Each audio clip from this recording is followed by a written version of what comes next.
നമസ്കാരം, എല്ലാവർക്കും എൻ്റെ പുതിയ വീഡിയോയിലേക്ക് സ്വാഗതം. ഇന്ന് ഞാൻ ഉണ്ടാക്കുന്നത് പഞ്ചാബികളുടെ സ്പെഷ്യലായ ചോലെ ഭട്ടൂരയാണ്. ചോലെ ഭട്ടൂര നമുക്കും ഒന്ന് ഉണ്ടാക്കി നോക്കാമല്ലോ. അതുപോലെ ഒന്നും പറ്റിയില്ലെങ്കിലും നമുക്കും ട്രൈ ചെയ്യണ്ടേ. അതുകൊണ്ട് ഞാൻ ഇന്നലെ രാത്രി തന്നെ ഈ ചോല കുതിർക്കാൻ വെച്ചിരുന്നു. രാവിലെ അത് കഴുകി കുക്കറിലേക്ക് ഇട്ടിട്ട് ഒരു തേസ്പത്തെയും ഒരു കറുവാപ്പട്ടയും ഒരു ആവശ്യത്തിന് ഉപ്പ്, കുറച്ച് 1/4 ടീസ്പൂണോളം മഞ്ഞൾപ്പൊടിയും ഇട്ടിട്ട് വേവിക്കാൻ വെക്കുകയാണ്. അത് നേരത്തെ വെള്ളം വേണം വേവാൻ മാത്രം, അധികം വെള്ളവും വെക്കണ്ട. അതിനുശേഷം ഒരു വിസിൽ വന്നു കഴിയുമ്പോൾ അത് ലോയിലാക്കിയിട്ട് ഒരു 5 to 8 മിനിറ്റ്സ് വേവിക്കണം. ആ സമയം കൊണ്ട് നമുക്ക് ഇത് ഭട്ടൂര ഉണ്ടാക്കാൻ വേണ്ടി കുറച്ച് റവ ആവശ്യമുണ്ട്. 3 ടേബിൾ സ്പൂൺ റവ ഞാൻ എടുക്കുന്നുണ്ട്. അത് കുറച്ച് വെള്ളം ഒഴിച്ച് അറ്റ്ലീസ്റ്റ് ഒരു 15 മിനിറ്റ് എങ്കിലും കുതിർക്കാൻ വെക്കണം. അതുകൊണ്ട് ഇത് ഞാൻ വെള്ളം ഒഴിച്ചിട്ട് വെക്കുകയാണ്. 15 മിനിറ്റ് നേരത്തേക്ക് അത് അവിടെ ഇരിക്കട്ടെ. അപ്പോഴത്തേക്കും റവയെല്ലാം വെള്ളം പിടിച്ച് നല്ല സോഫ്റ്റ് ആയി കിട്ടും.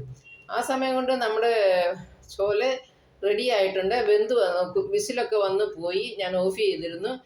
ഇപ്പം വിസിലൊക്കെ മാറിയ ശേഷം നമുക്ക് തുറന്നു നോക്കാം അതിൻ്റെ കണ്ടീഷൻ. അതായത് കണ്ടില്ലേ, നല്ലവണ്ണം വെന്ത് വന്നിട്ടുണ്ട്. ഇനി നമുക്ക് ഇതിനകത്തുനിന്ന് കറുവാപ്പട്ടയെല്ലാം എടുത്തു മാറ്റി ഇനി ഇതിലേക്ക് ഒരു സ്പെഷ്യൽ മസാല ഉണ്ടാക്കണം. വഴറ്റാനുള്ളതാണ് ഉള്ളിയും തക്കാളിയൊക്കെ. ഈ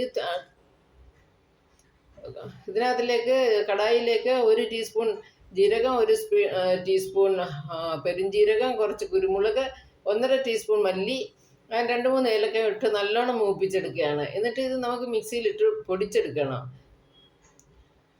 എല്ലാം നല്ലോണം മൂത്ത് വന്നിട്ടുണ്ട്. ഇനി ഈ കടായിലേക്ക് തന്നെ 1 ടേബിൾ സ്പൂൺ എണ്ണ ഒഴിച്ച് കൊടുത്തിട്ടുണ്ട്. അതിലേക്ക് 1 ടീസ്പൂൺ ജീരകം ഇട്ട് മൂപ്പിച്ചതിന് ശേഷം അതിലേക്ക് നമ്മൾ ചോപ്പ് ചെയ്ത് വെച്ചിരിക്കുന്ന സവോള ഇട്ട് വഴറ്റിയെടുക്കണം. ഈ സവോള ഏകദേശം ഒരു മീഡിയം സൈസ് സവോള 2 ഉണ്ട്. അത് ചെറുതായിട്ട് ഞാൻ ചോപ്പ് ചെയ്തതാണ്. അതിനി നല്ലതുപോലെ മൂപ്പിക്കണം. അത് മൂത്ത് വരുന്ന സമയം കൊണ്ട് നമുക്ക് തക്കാളി മിക്സിയുടെ ചെറിയ ജാറിലിട്ട് ഒന്ന് അരച്ചെടുക്കണം. 2 തക്കാളി ഉണ്ട്. ആ 2 തക്കാളി ഇതുപോലെ കട്ട് ചെയ്ത് അതിലിട്ടിട്ട് ഒരു 10-12 അല്ലി വെളുത്തുള്ളി, 1 പീസ് ഇഞ്ചിയും അതിലേക്ക് ഇട്ടിട്ട് അരച്ചെടുക്കുകയാണ്.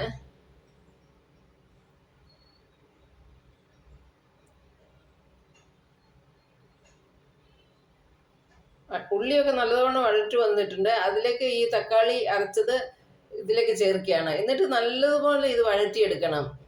വഴറ്റി അതിൻ്റെ കളറെല്ലാം മാറി നല്ല കളറിൽ വരണം.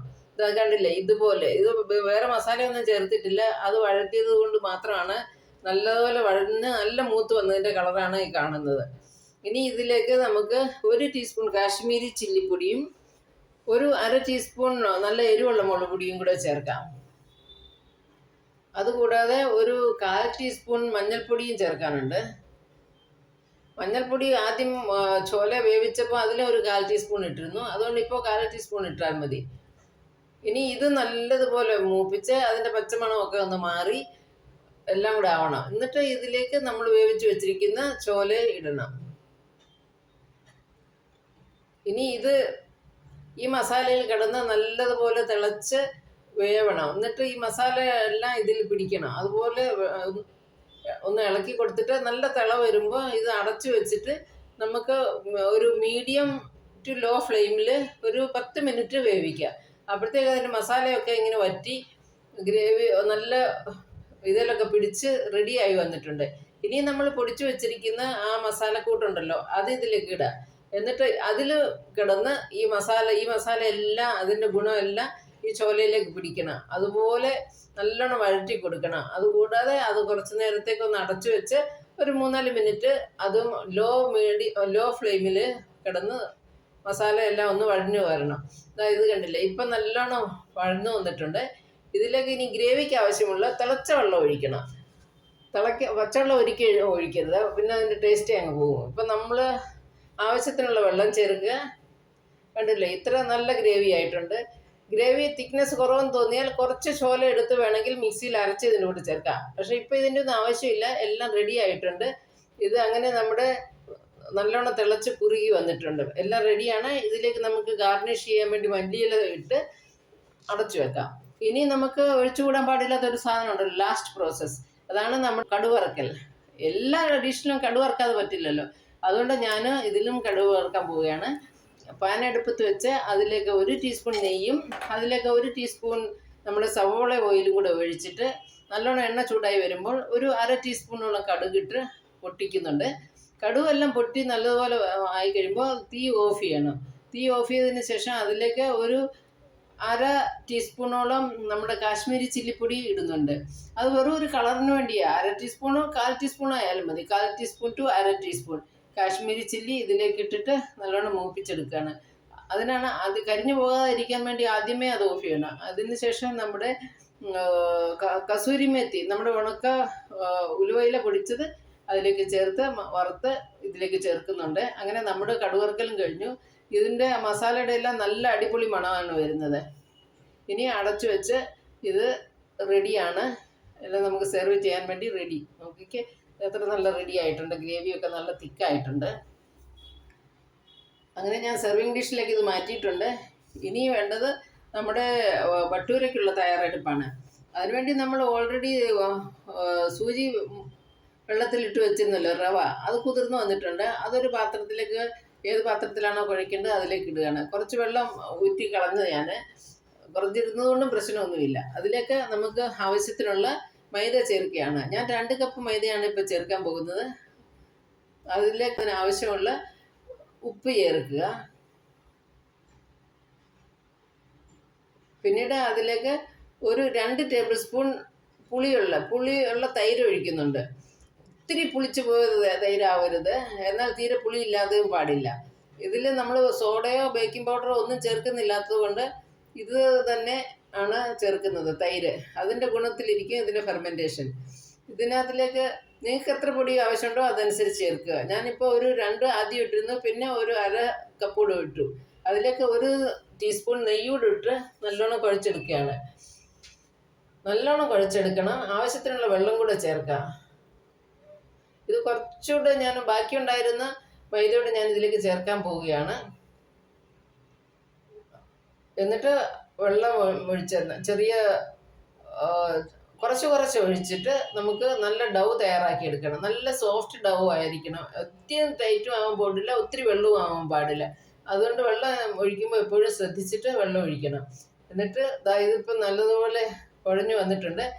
അല്ലെങ്കിൽ ആ കയ്യിൽ ഒട്ടുന്ന അതൊക്കെ അങ്ങ് മാറി, കണ്ടില്ലേ? ഇനി ഇതിലേക്ക് നമുക്ക് 1 ടീസ്പൂൺ എണ്ണ ഒഴിച്ചു കൊടുക്കാം. ഞാൻ ഉപയോഗിക്കുന്നതെല്ലാം സഫോളയാണ്.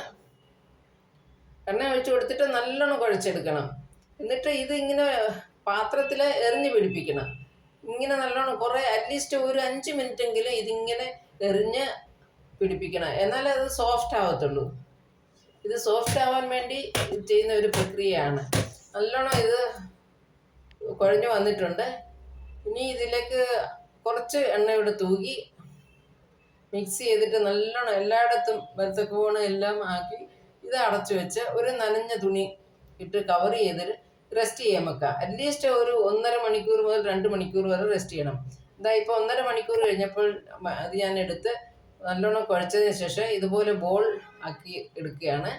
നമുക്ക് എത്ര വലുപ്പം വേണോ അതനുസരിച്ച് ബോളിൻ്റെ വലുപ്പം ചെറുതോ വലുതോ ആക്കാം. ഇതിപ്പോൾ ഞാൻ ഒരു മീഡിയം സൈസ് ബോൾ എടുത്തിട്ടുണ്ട്. ഇങ്ങനെ എല്ലാ ഉരുളകളാക്കി ഞാൻ എടുക്കട്ടെ.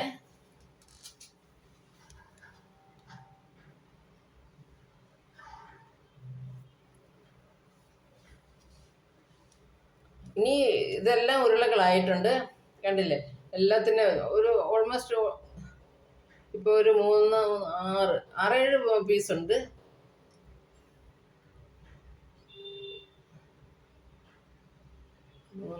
9 പീസുണ്ട്. ഇത് എല്ലാം കൂടെ അതിൽ ഇനി കുറച്ച് എണ്ണയൂടെ തൂകി എല്ലാം ഒന്ന് ബ്രഷ് ചെയ്തിട്ട് വീണ്ടും ആ നനഞ്ഞ തുണി ഇട്ടിട്ട് ഒരു 15 മിനിറ്റെങ്കിലും നമുക്ക് വീണ്ടും റെസ്റ്റ് ചെയ്യാൻ വെക്കണം. അതിനുശേഷം നമ്മൾ കടായി അടുപ്പത്ത് വെച്ച് എണ്ണ ഒഴിച്ച് നല്ലോണം ചൂടായി വരുന്നു കഴിയുമ്പോൾ പൂരി പരത്തി ഇതിലേക്ക് ഇട്ടിട്ട് ഫ്രൈ ചെയ്തെടുക്കുക. നമ്മുടെ ഭട്ടൂര നല്ല പൊങ്ങി വന്നിട്ടുണ്ട്. എന്നിട്ട് 2 സൈഡും മറിച്ച് എണ്ണ ഇങ്ങനെ മുകളിലേക്ക് തട്ടി കൊടുക്കണം. അപ്പോഴാണ് അത് വരിക. എണ്ണയുടെ ടെമ്പറേച്ചർ വളരെ ഇമ്പോർട്ടൻ്റ് ആണ്. തീരെ ടെമ്പറേച്ചർ കുറഞ്ഞു പോയാൽ അതിങ്ങനെ പൊങ്ങി വരില്ല. അതുപോലെ അധികം ആയിപ്പോയാലും കരിഞ്ഞു പോകാൻ സാധ്യതയുണ്ട്. അതുകൊണ്ട് എണ്ണയുടെ ടെമ്പറേച്ചർ വളരെ സൂക്ഷിക്കുക. ഇനി അടുത്തത് ഇതുപോലെ നമുക്ക് പരത്തിയെടുക്കാം. എല്ലാം ഇങ്ങനെ പരത്തി ചുട്ടെടുക്കാം. അങ്ങനെ നമ്മുടെ ഭട്ടൂര എല്ലാം റെഡി ആയിട്ടുണ്ട്, കണ്ടില്ലേ? അങ്ങനെ നമ്മുടെ ചോലെ ഭട്ടൂര റെഡിയായി. എല്ലാവർക്കും ഇഷ്ടപ്പെട്ട് കാണുമെന്ന് വിശ്വസിക്കുന്നു. Thank you for watching. നിങ്ങൾക്ക് ഇഷ്ടപ്പെട്ടാൽ ഇത് ലൈക്ക് ചെയ്യാനും ഷെയർ ചെയ്യാനും മറക്കരുത്. വീണ്ടും ഒരു പുതിയ എപ്പിസോഡിൽ കാണാം.